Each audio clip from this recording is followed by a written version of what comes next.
What's up guys, welcome back to the channel. Today we're taking a look at Amber Oud Tobacco Edition. Look at that. These reflective plates are very pretty. This fragrance is by Haramain, and this is the tobacco edition of the Haramain Amber Oud line. I think one of the things that I find troublesome about these bottles is that they all look pretty much the same.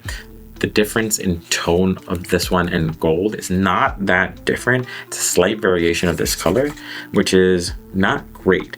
But let's take a sniff of this fragrance and see what we're dealing with. It's pressurized atomizer. First initial impression. I'll be honest with you, I don't love this scent. I don't love it. I don't love it. And I don't want to be a hater. I really don't. This has a very, very strong clove / anise note that overpowers everything. Just overpowers everything. To me, this is just like rubbing anise extract on yourself. And that's all I get. I get anise, or clove, and that's it. I get nothing else. It overrides literally everything else. Maybe there's a hint of sweetness there. And that's it. Like, I'm not a huge fan of medicine-y scents, and this one has like a hard medicine-y vibe, right? So I'm not a huge fan of it. Now let's get into the notes with this, but before we get into that, I would appreciate it if you guys hit that like button, hit that subscribe button, and write a comment on my video. It really helps me out, and it also helps me do what I really love best, which is talk to you guys. So now let's get into the notes. The top notes for this are tobacco leaf, cinnamon, black pepper, and ginger. The middle notes are vanilla, cloves, star anise, tonka bean, cacao, and incense, and the base notes are woody notes. If you take a look at this note breakdown, there are so many notes here that indicate a similar makeup of spice, anise, medicine-y vibe, right? You have cinnamon, black pepper, cloves, star anise, and ginger.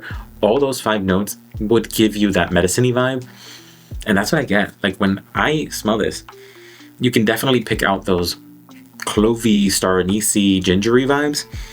And that just gives me medicine, honestly. There's a slight vanilla note in the background, like sweetness, but everything else is just pure medicine to me, which is unfortunate. This is supposed to be imitating Tom Ford's Tobacco Vanille, but I don't have that to compare it, but I doubt it smells as straight up anise as this. So let's talk about the online buzz for this.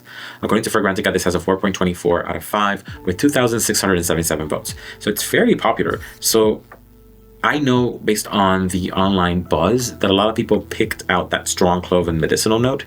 So it might be that some people might just be too sensitive to clove, and I might be one of those people. I might be too sensitive to clove while other people aren't. According to the comments and reviews people left on Fragrantica, the positives for this are that it's a powerful and long-lasting scent. I agree with that 100%. It's fairly unisex, and that it's a great cold weather scent. I think this would be a star in cold weather. I think in cold weather, that anise warmth that this brings would be beautiful, would play a beautiful role in cold weather.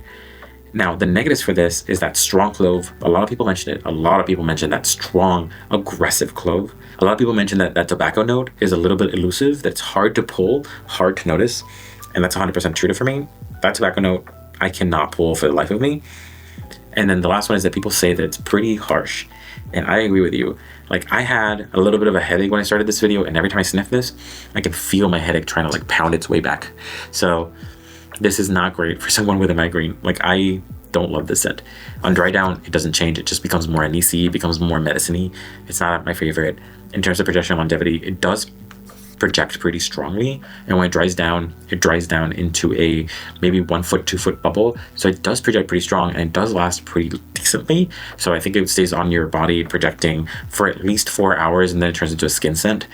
And I think this will work for anybody. I think this will work for females and males equally, because it's pretty unisex, because there's no real indicator of maleness or femaleness here. So I think in terms of projection longevity, this is definitely like a 9 or a 10. But in scent, man, I don't know. In scent, I would give this maybe a 7 or a 6. I really don't vibe with this. This gives me headaches central. I am not a fan of this. So overall, I think this would be maybe an 8, because it's not something that I would gravitate to at all. I would never wear this again, because this is a migraine waiting to happen for me. Nope, definitely not. So what scent that other people love gives you an absolute splitting headache? Let me know. I would really like to know that. Remember to like, comment, subscribe. It really helps out my channel. Remember, sense is subjective. What I like isn't necessarily something you like. And always remember to smell your best. See ya.